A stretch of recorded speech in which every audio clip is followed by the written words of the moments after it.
Hello जी, नमस्कार। बहुत बहुत स्वागत है आप सभी का अपने इस प्यारे से YouTube channel study Bharat arts में। कैसे हैं आप सब लोग? सभी लोग स्वस्थ मस्त। चलिए जी, आशा करते हैं कि सभी लोग पहले चैप्टर जो हिस्ट्री में मैंने वन शॉट रिवीजन के रूप में पढ़ाया, बहुत ही अच्छे से पढ़ा होगा और उसका रिवीजन भी मैंने क्वेश्चन के रूप में कराया था, एमसीक्यू क्वेश्चन के रूप में, तो आप लोगों ने किया होगा। उसी पैटर्न पे आज ये दूसरा चैप्टर जो है हमारा, राजा किसान और नगर, इसको हम लोग देखेंगे। तो आप सभी का बहुत बहुत स्वागत मैं करता हूँ। प्रशांत श्रीवास्तव आप सभी का बहुत बहुत स्वागत करता हूँ अपने इस प्यारे से YouTube class study Bharat arts में। और आज की क्लास भी वन शॉट रिवीजन के रूप में ही है, जो 25 से 30 पॉइंट्स में पूरे चैप्टर के महत्वपूर्ण बातों को मैं यहाँ पे इंक्लूड किया हूँ। तो चलिए शुरू करते हैं आज के सेशन को और देखते हैं कि आज के सेशन में क्या क्या है। तो सबसे पहले सॉरी, हम लोग यहाँ चैप्टर को देख लेते हैं। जो चैप्टर है हमारा वह है सॉरी वह है अध्याय 2, राजा किसान और नगर। आरंभिक राज्य और अर्थव्यवस्थाएं उस समय क्या हुआ करती थी उसके बारे में, जो 600 ईसा पूर्व से 600 ईस्वी तक के बारे में हमें बताता है। ठीक है, तो इन सभी को हम लोग देखेंगे। और जैसा कि आप लोग देख रहे हैं, ये वन शॉट रिवीजन है, तो वन शॉट रिवीजन में ही हम चीज़ों को लेकर के चलेंगे। तो आशा करते हैं कि आप सभी लोगों को अच्छा लगेगा और समझ में आएगा। अगर ये पॉइंट्स आप अपने माइंड में रखते हैं तो एग्ज़ाम में आपको पूरे चैप्टर पढ़ने की ज़रूरत नहीं है। अगर इतनी चीज़ें आपके माइंड में है तो आप किसी भी क्वेश्चन को इस चैप्टर के कर सकते हैं, जैसा कि मैं लास्ट में आपको करके दिखाऊंगा। लास्ट में मैं आप लोगों के लिए लगभग 10 शॉर्ट लॉन्ग क्वेश्चन लेकर के आया हूँ, जो बहुत महत्वपूर्ण है, जो आपकी पिछले परीक्षाओं में पूछे गए हैं। तो वीडियो को अंत तक देखना ना भूलें। चलिए शुरू करते हैं आज की क्लास को। तो सबसे पहले अगर हम लोग बात करें तो अपने इस प्यारे से यूट्यूब चैनल जो है आपका स्टडी भारत आर्ट्स, आप इसे लाइक कीजिए, शेयर कीजिए, सब्सक्राइब कीजिए। और जो लोग भी नए हैं वो सब्सक्राइब करें, जो लोग पुराने हैं लाइक करें, कमेंट करें और अपने सभी मित्रों तक शेयर करें। ये आप बटन देख रहे होंगे, इस पर ज़रूर क्लिक कीजिएगा। और अगर जिनको भी फ्री पीडीएफ नोट्स चाहिए होगा, बिल्कुल फ्री में पीडीएफ नोट्स, तो वो हमारे Telegram channel study Bharat arts पे जा करके वहाँ से पीडीएफ नोट्स फ्री में डाउनलोड कर सकते हैं। ये सारी चीज़ें फ्री हैं, आपको लेक्चर भी फ्री में दिए जा रहे हैं और नोट्स भी फ्री में दिए जा रहे हैं। तो आप हमारे पीडीएफ लिंक जो है हमारे टेलीग्राम चैनल से डाउनलोड कर सकते हैं। ये सारे नोट्स अवेलेबल हैं पीडीएफ चैनल पे, बिल्कुल फ्री में आप वहाँ से डाउनलोड कर सकते हैं। तो चलिए जी शुरू करते हैं दूसरा चैप्टर, इतिहास भाग 1 के कक्षा 12वीं अध्याय 2, जो है राजा किसान और नगर की आरंभिक राज्य और अर्थव्यवस्थाएं, लगभग 600 ईसा पूर्व से 600 ईस्वी तक के बीच की। इसका हम लोग शॉर्ट ट्रिक यानी कि हम लोग वन शॉट रिवीजन या पुनरावृत्ति नोट्स देख रहे हैं, यानी कि वन शॉट में कैसे इसको हम जल्दी से जल्दी पूरे चैप्टर को कवर कर लें, महत्वपूर्ण बातों को लेकर के उसी को देखेंगे। तो सभी लोग तैयार हैं? चलिए जी शुरू करते हैं हम लोग इस शॉर्ट रिवीजन को और देखते हैं अपने इस शॉर्ट रिवीजन को। इसमें देखिए, सबसे पहले अगर हम बात करें तो एग्ज़ाम के टाइम मैं आप लोगों को कुछ और भी इन चैप्टर के महत्वपूर्ण जो डिफिनीसन है, जो बातें हैं, वो अलग से दे दूंगा। और ये जो चीज़ें पॉइंट हैं ये आपके बहुत ही इंपॉर्टेंट है, चैप्टर के बीच से, एनसीईआरटी के बीच से निकाली गई हैं, तो आप इन्हें देख सकते हैं। देखिए, अगर हम बात करें बिंदुओं की तो सबसे पहला बिंदु यहाँ पे, भारतीय अभिलेख विज्ञान में उल्लेखनीय प्रगति 1830 के दशक में ईस्ट इंडिया कंपनी के अधिकारी जेम्स प्रिंसेप द्वारा ब्राह्मी और खरोष्टी लिपि के अर्थ निकाला गया। जेम्स प्रिंसेप ही हैं जिन्होंने सबसे पहले जो हमारे लिपियां थी, प्राचीन लिपि खरोष्टी और ब्राह्मी, उनको पढ़ने का प्रयत्न में सफल रहे हैं। और ये कौन है? ईस्ट इंडिया कंपनी के अधिकारी हैं। कौन? James Prinsep. क्वेश्चन पूछा जाता है कि सर्वप्रथम किसने जो हमारी लिपि पाई गई उसको पढ़ने का प्रयास किया, तो आप वहां पे बोलेंगे एमसीक्यू में जेम्स प्रिंसेप। कब? देखिए 1830। तो आप लोगों को हिस्ट्री में डेट और किसने किया ये मुख्य रूप से ध्यान देना है। तो यहाँ आप देख सकते हैं जेम्स प्रिंसेप और यह रहा 1830। दूसरा बिंदु देखिए, आरंभिक अभिलेखों में बौद्ध ग्रंथों के अनुसार अशोक सर्वाधिक प्रसिद्ध शासकों में से एक थे। जो भी पुराने समय में अभिलेख पाए गए, ठीक है, उनमें सबसे ज़्यादा महत्व किसका रहा है? अशोक का। तो इसलिए अशोक सर्वाधिक उस समय प्रसिद्ध शासकों में से एक थे। इसके बाद है चंद्रगुप्त। देखिए तीसरा पॉइंट है चंद्रगुप्त मौर्य मौर्य वंश का संस्थापक था। मौर्य साम्राज्य भारत का पहला साम्राज्य था। और ये जो चंद्रगुप्त मौर्य थे, इन्होंने, आपको पता ही होगा, पटना जो आप लोग का राजगीर या हम कह लें कि गिरिवर्ज है, ये जो क्षेत्र आता था, ये पूरा आपके चंद्रगुप्त मौर्य के साम्राज्य के अधीन था। और ये पहला भारत का साम्राज्य हुआ करता था। और आप लोग को पता ही होगा कि चंद्रगुप्त मौर्य के जो गुरु थे, चाणक्य, वह एक बहुत ही बड़े नीति शास्त्र के ज्ञाता थे, जिनकी पुस्तक भी है अर्थशास्त्र। अगला देखिए, चौथा पॉइंट, छठी शताब्दी ईसा पूर्व के एक महत्वपूर्ण परिवर्तनकारी काल, राज्यों, नगरों का विकास, लोहे का बढ़ता प्रयोग, सिक्कों के विकास आदि को दर्शाता है। इसके पहले बहुत ज़्यादा लोहों का प्रयोग नहीं मिला। मिलते हैं, ऐसा नहीं है कि मिलते ही नहीं है, मिले, लेकिन यहाँ से हम देख लें कि आधुनिक रूप में हमने सिक्कों का और लोहों के बने औजारों का, या हम कह लें कि विभिन्न वस्तुओं का उपयोग करना शुरू कर दिया। ठीक है। पांचवा बिंदु देखिए, जैन धर्म तथा बौद्ध धर्म सहित विभिन्न दार्शनिक विचारधाराओं का काल।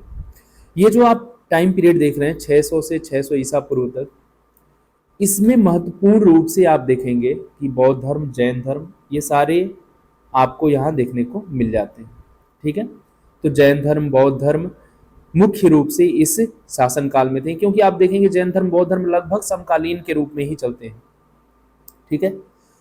तो बहुत ज्यादा अंतर नहीं है, मतलब आसपास के ही समय में दोनों देखने को आपको मिलेंगे। अगला देखिए, महाजनपद नाम से 16 राज्यों का उल्लेख वज्जी, मगध, कौशल, कुरु, पांचाल, गांधार, अवंती प्रमुख महाजनपद थे।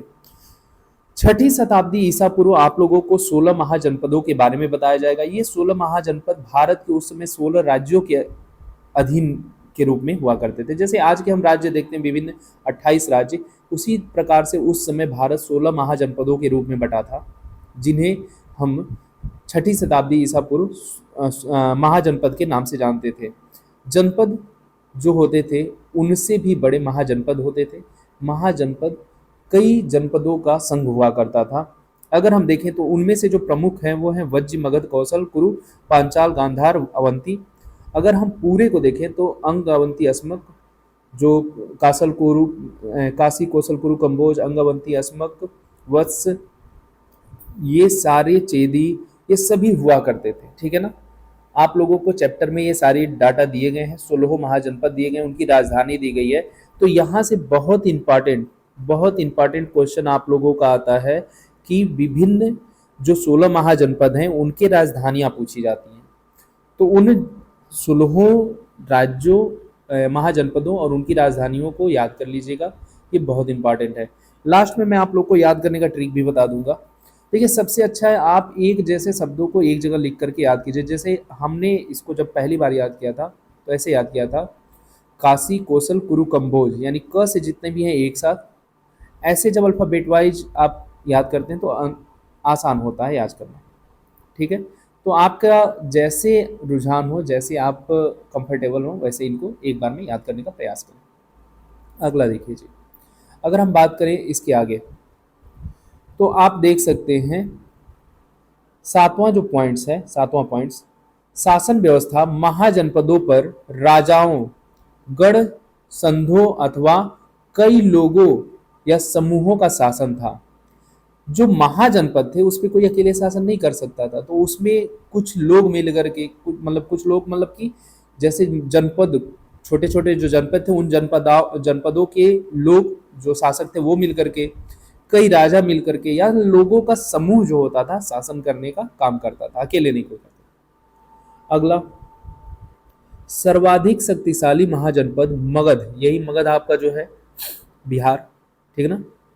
तो वहीं आपके भागलपुर के आसपास का जो एरिया आप देखते हैं ये सब उसमें आता था। ठीक है। उपजाऊ भूमि, लोहे की खदानें, नदियों द्वारा आयात आवागमन योग्य शासन।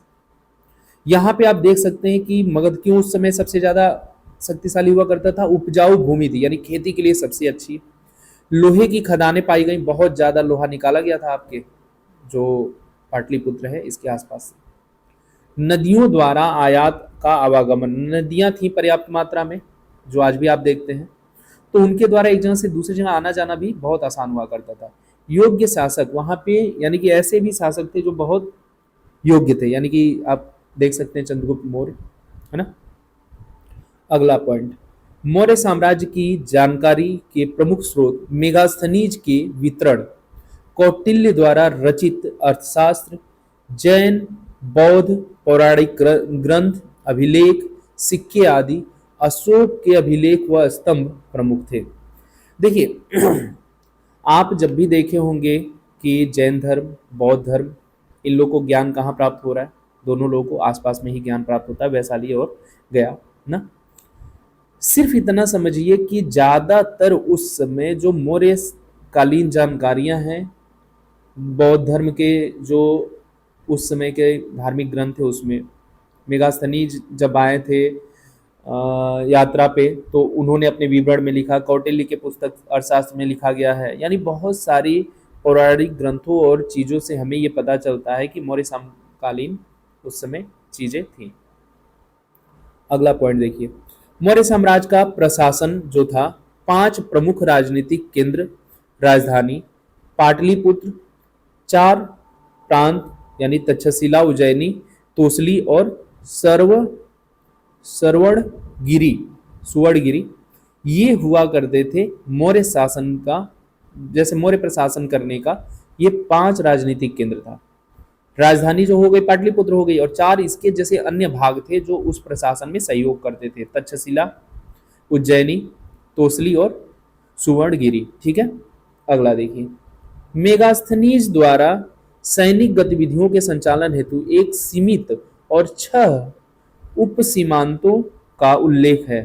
यानी मेगास्थनीज ने अपने वृत्तांत में लिखा है कि जो सैनिक संचालन था उसमें क्या थे, 6 उप समितियां थी, 6 लोगों की उप समितियां, यानी कि हम भाग कह सकते हैं कि मिलाकर के सेना का संचालन करती थी, जिनके कार्य नौसेना का, आयात का, खान पान का, पैदल सैनिकों का, अश्वारोहियों का, घोड़ों का, रथारोहियों का, रथों वालों का, हाथियों का संचालन, यानी इस तरह 6 पार्ट में बटे हुए थे। कौन, जो उस समय के मौर्य शासन की जो सेना हुआ करती थी, ठीक है, सैनिक गतिविधि हुआ करती थी, उसको 6 भागों में बांटा गया था।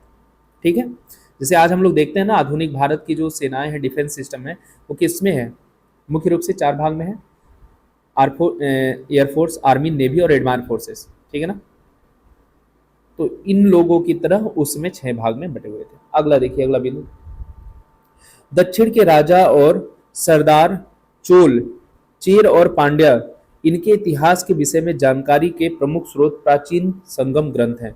संगम ग्रंथ क्या है, साहित्य का जो साउथ इंडिया में मीटअप हुआ था, हम कह सकते हैं कि क्या कहते हैं उसको, ये समिट हुई थी, तो उसी से पता चलता है, यानी संगम ग्रंथ से ही पता चलता है कि जो हमारे साउथ इंडिया में थे चोल, चेर, पांड्य, इनके क्या इतिहास रहे हैं। अगला देखिए, अगला बिंदु जो है आपका, उच्च स्थिति प्राप्त करने के लिए राजाओं द्वारा देवी देवताओं के साथ जुड़ना, कुषाण शासकों ने मूर्तियों के जरिए स्वयं को देवतुल्य प्रस्तुत किया। कुषाण लोग कौन है, बाद के जो राजा होते हैं, यानी कि जो मौर्य साम्राज्य के बाद में जो आते हैं, तो कुषाण वंश के शासक प्रतापी थे। इन लोगों ने देवी देवताओं के साथ जुड़ने का जो प्रक्रिया बताया, वो किसके द्वारा, मूर्तियों के द्वारा, और अपनी भी मूर्तियां बनवाई, जिन्हें वे किसके तुल्य मानते थे, देवताओं के तुल्य, यानी लोग इनकी भी पूजा करें इसलिए ये देवताओं के तुल्य मानते थे। याद रखिएगा, सबसे पहले सर्वप्रथम स्वर्ण सिक्के, शुद्ध सोने के सिक्के कुषाणों ने ही चलाए थे। किसने चलाए थे, सबसे पहले स्वर्ण सिक्के कुषाणों ने ही शुद्ध सोने के सिक्के चलाए थे। अगला देखिए, 14वां पॉइंट, 4वीं शताब्दी ईस्वी में गुप्त साम्राज्य का उदय हुआ।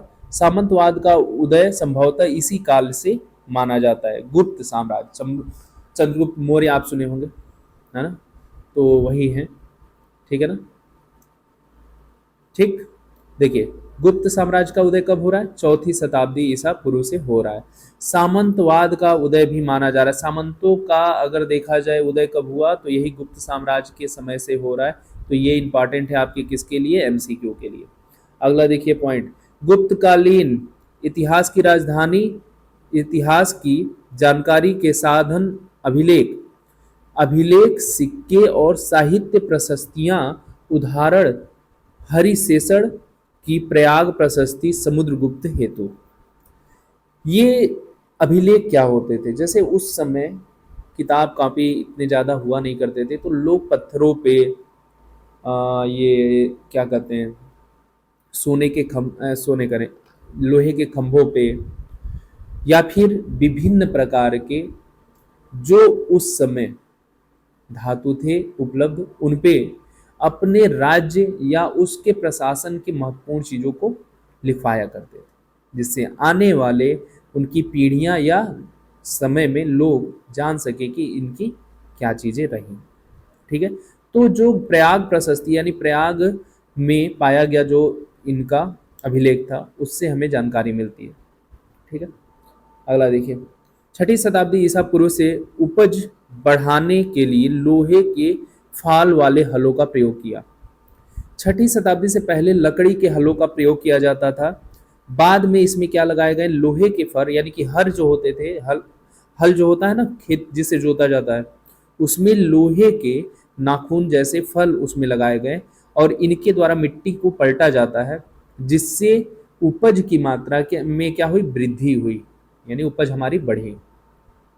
अगला देखिए, द्वितीय शताब्दी के कई नगरों से छोटे छोटे दानात्मक अभिलेखों से विभिन्न व्यवसायों की जानकारी, जैसे धोबी, बुनकर, लिपिक, बढ़ई, कुम्हार, सोनकार, लोहार, धार्मिक गुरु, व्यापारी आदि का पता चलता है।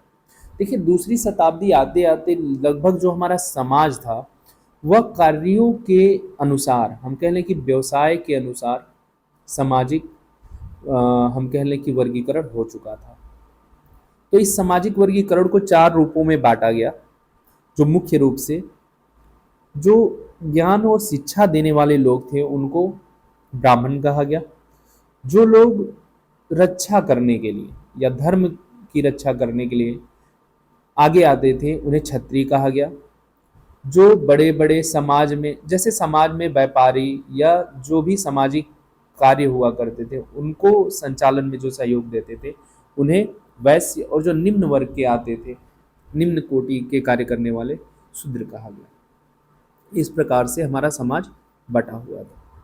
18वां, उत्पादकों और व्यापारियों के संघ श्रेणी का उल्लेख मिलता है। श्रेणियां संभवतः पहले कच्चे माल को खरीदती थीं, फिर उनसे सामान तैयार कर बाजार में बेच देती थी। क्या हो रहा है? उत्पादकों के व्यापारियों के संघ श्रेणी का उल्लेख मिलता है। और श्रेणियां क्या करती थी? ये संभवतः पहले कच्चे माल खरीदती थी और उनसे उत्पादन करती थी। यानी आज भी हम देखते हैं ना, कच्चे माल को लेकर के उससे कुछ नया बना करके बाजार में बेचते हैं, जिससे हमें क्या मिलता है? लाभ मिलता है। ठीक है, अगला, छठी शताब्दी ईसा पूर्व उपमहाद्वीप में नदी मार्गों और भूमार्गों का जाल कई दिशाओं में फैला। यानी अब लोग नदियों के रास्ते आना जाना शुरू कर दिए छठी शताब्दी ईसा पूर्व तक। और इतना ही नहीं, वो रास्तों के द्वारा यानी कि भूमिगत मार्गों के द्वारा भी एक देश से दूसरे देश आना जाना शुरू किए। अरब सागर से उत्तरी अफ्रीका, पश्चिम एशिया तक, बंगाल की खाड़ी से चीन और दक्षिण पूर्व एशिया तक यातायात यानी लोग आने जाने लगे, आवागमन शुरू हो गए।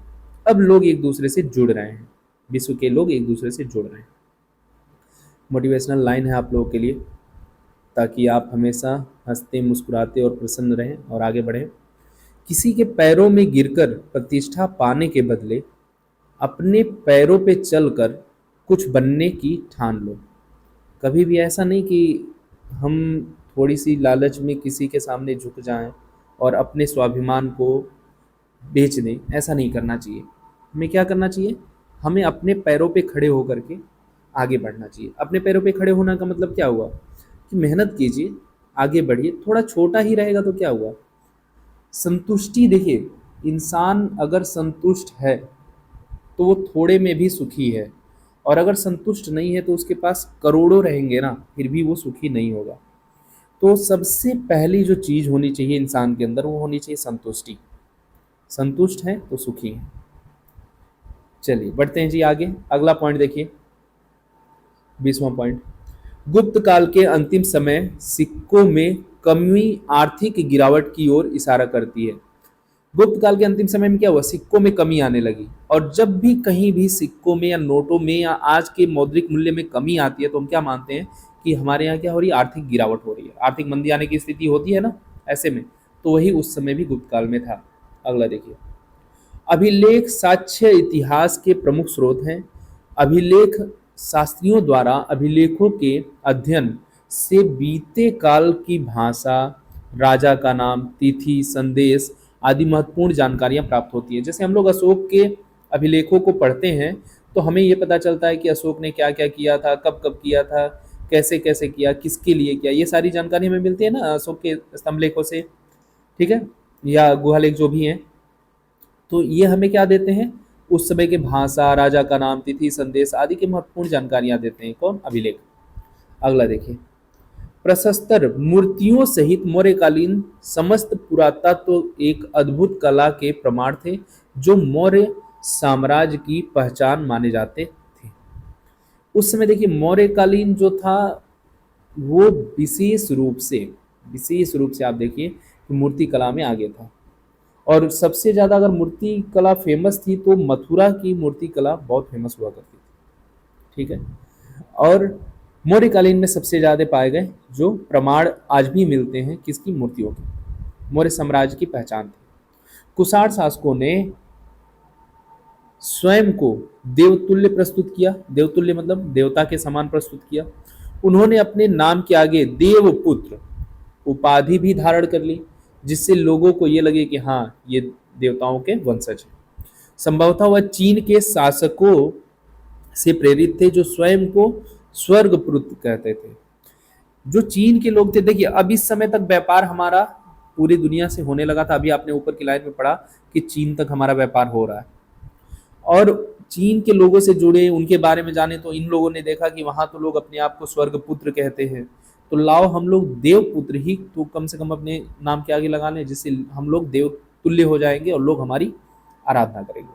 अगला, साधारण जनता द्वारा राजाओं के बारे में दिए विचारों का वर्णन जातक तथा पंचतंत्र जैसे ग्रंथों में इनकी भाषा पाली।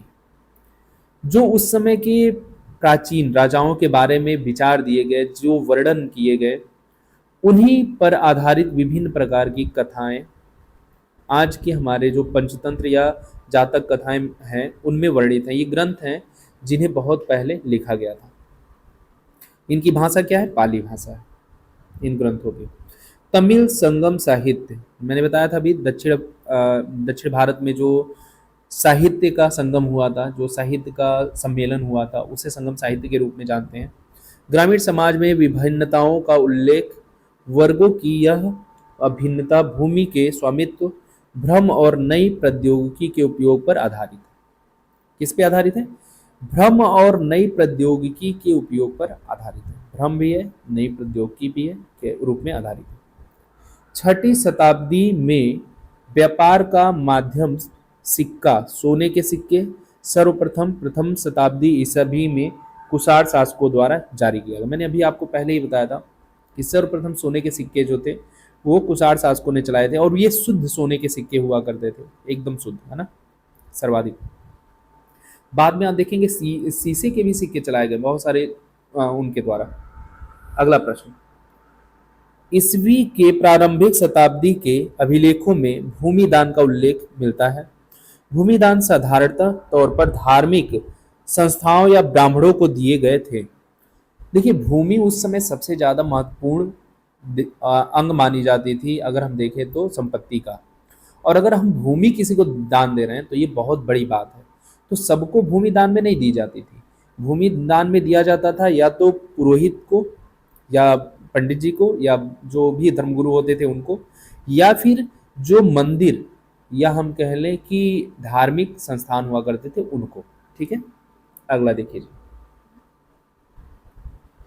28वां, महिलाओं का संपत्ति पर स्वतंत्र अधिकार नहीं था। उस समय की महिलाओं को संपत्ति में कोई अधिकार नहीं दिया जाता था, किंतु प्रभावती गुप्त भूमि का स्वामी थी और उन्हें भूमि दान भी किया, संभवतः क्योंकि वे एक रानी थी। लेकिन उल्लेख ये भी मिलता है कि प्रभावती गुप्त जो थी वो भूमि की स्वामी थी, उन्होंने भूमि दान भी किया था। ऐसा इसलिए हो सकता है क्योंकि वह एक रानी हुआ करती थी, सामान्य लोगों के लिए नहीं था। चूंकि वो थोड़ी विशेष है तो हो सकता है उनके लिए ये चीजें संभव रही हों। अगला देखिए, भूमिदान का प्रभाव। दुर्बल होता है राजनीतिक प्रभुत्व। भूमि दान का प्रभाव क्या होता है? दुर्बल होता है। जब भी हम भूमि दान करते हैं तो यानी हमारी दुर्बलता को दर्शाता है। हमारे पास जितनी ज्यादा भूमि है उतनी ज्यादा हम शक्तिशाली हैं। हमारी भूमि का जितना ज्यादा भाग जा रहा है तो हम दुर्बल होते जा रहे हैं। किस रूप से? राजनीतिक प्रभुत्व के रूप में। ठीक है। अगला, अभिलेख साक्ष्यों की सीमाएं हल्के ढंग से उत्कीर्ण किए गए शब्दों का पढ़ पाना मुश्किल, समय के साथ इनका हल्का पड़ जाना तथा नष्ट हो जाना, ये भी एक कारण है। वास्तविक अर्थ न निकाल पाना लिखने वाले की प्राथमिकता है। अब देखिए, जो भी साक्ष्य अभिलेख पाए गए, हमने बहुत सारे ऐसे पाए गए जो ऐसे ऐसे किसी अन्य भाषा में ऐसे ऐसे लिखे हैं, तो उस पे आप नहीं, जैसे समय के साथ ये मान लीजिए लिखा गया है 6ठी शताब्दी ईसा पूर्व का, 6ठी शताब्दी ईसा पूर्व, और आज हमको मिला, तो आज तक इसमें क्या हुआ? जो लिखा गया था उत्कृष्ट शब्द थे वो समय के साथ हल्के हो गए या कई जगह से वो मिट गए हैं, टूट गए हैं। तो वास्तविक अर्थ पाना बहुत मुश्किल है। जिसने लिखा है उसने किसी और अर्थ में लिखा है, हम किसी और अर्थ में पढ़ रहे हैं, इन शब्दों को ही नहीं पढ़ पा रहे हैं। तो इसलिए अभिलेखों को साक्ष्य तो है अभिलेख, लेकिन सही सही पढ़ पाना, उनके रूप में चीज़ों को ले पाना, ये हमेशा संभव नहीं। चलिए, कुछ अन्य महत्वपूर्ण बातें हैं इस चैप्टर से संबंधित, वो भी देख लीजिए।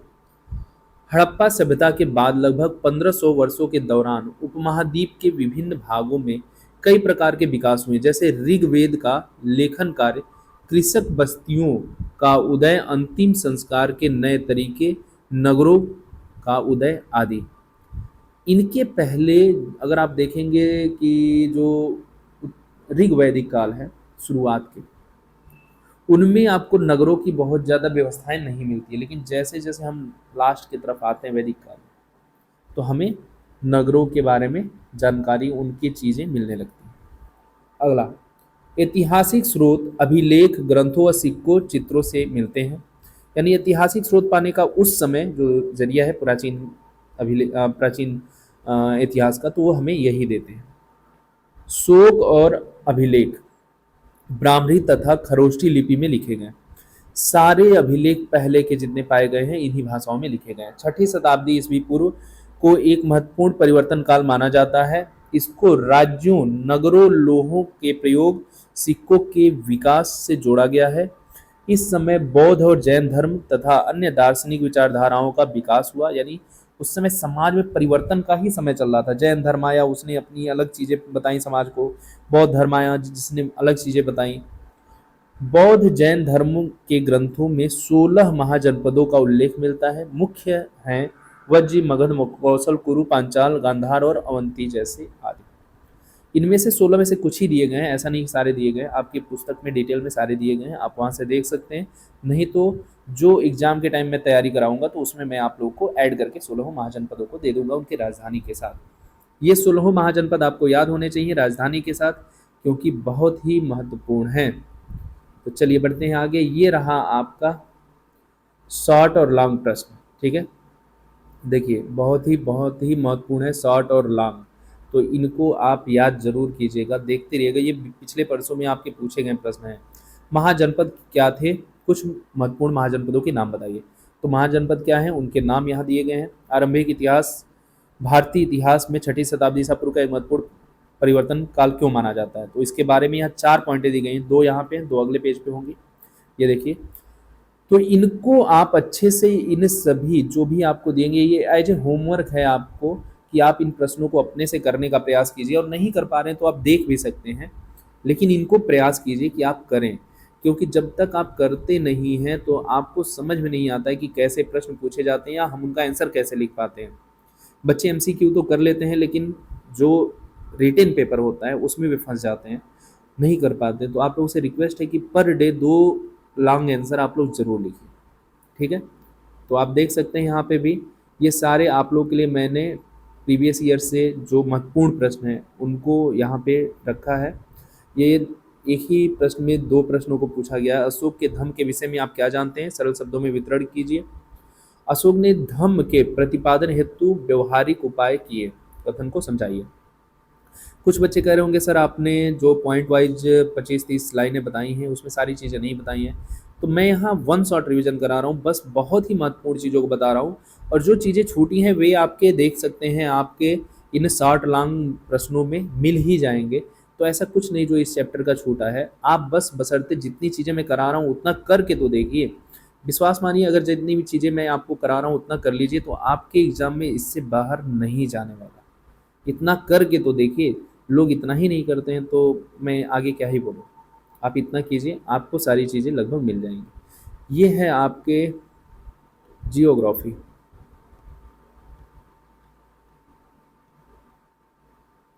ये है आपके ज्योग्राफी का जो 24 तारीख को क्लास चला था उसमें 10 क्वेश्चन एमसीक्यू दिए गए थे, उन 10 एमसीक्यू का आंसर। तो आप इसे भी ज़रूर एक बार मैच करा लीजिएगा। हम लोगों ने आज देखा इम्पॉर्टेंट पॉइंट और शॉर्ट लॉन्ग क्वेश्चन